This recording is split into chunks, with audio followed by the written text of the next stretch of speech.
මෙන්න මේ තියරිය අද මං ඔයාලට කියලා දෙනවා. දැන් පළවෙනි පේලියේ a man and a woman are on a week's holiday in Europe කියලා කිව්වහම පළවෙනි පේලියේම මේ මිනිසා සහ කාන්තාව හඳුන්වා දීලා තියෙනවා.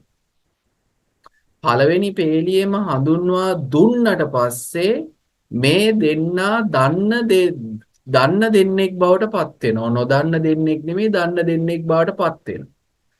අන්න ඊට පස්සේ මෙතෙන්ට දාන්නේ අද ද මෙන්න මේක පිටිපස්සේ පුංචි තියරියක් තියෙනවා. බෝයි කියන එක ඉස්සරහින් දැම්මොත් බෝයි කොල්ලෙක්, ගර්ල් කියන එක ඉස්සරහින් දැම්මොත් ගර්ල්, ඒ කියන්නේ කෙල්ලෙක්. හැබැයි මේ කියලා දැම්මහම මේක අපි දන්න කෙනෙක් කියන අර්ථය එන්නේ නැහැ. ද කියලා දැම්මහම අපි දන්නවා. the O level exam කියන එක බැලුවොත් O level exam එක ඔයාලා හැමෝම දන්න එක. හරිනේ. the sun, the moon ඕවා දන්නේම. දන්න හින්දා තමයි ඉස්සරහින් ඕක ලිව්වේ. the කියලා. පළවෙනි පේලියේ a man and a woman කියලා දාලා තියෙනවා.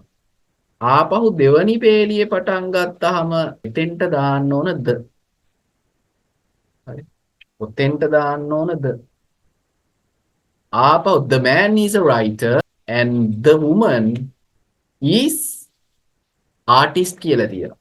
artist කියනකොට ඒ අකුරෙන් පටන් ගන්නෙ. ඒක නිසා an artist වෙනවා, a artist වෙන්නේ. ඊපස්සේ they stay for night රැයක් ගත කරනවා in මෙන්න මේ හොටෙල් එක ගැන මේ ඡේදේ කලින් කියලා තිබුණාද? මේ හොටෙල් එක ගැන කලින් කියලා තිබුණේ නැහැ. හොඳට බලන්න. පළවෙනි පේලියේ කිසිම තැනක උඩ හොටෙල් කියලා තිබුණේ නැහැ. ඉතින් හොටෙල් එක ගැන අපි දන්නේ නැහැ. ඊපස්සේ හෝටල යක කියන අර්ථයෙන් a small hotel කියලා දාන්න පුළුවන්. strange sound කියන්නේ අමුතු ශබ්දයක්. 6 වෙනි එකේ strange sound කියන්නේ අමුතු ශබ්දයක්. එකක් හින්දා දානවා. මේක කලින් දන්නේ නැති අමුතු එකක් හින්දා තමයි දාන්නේ.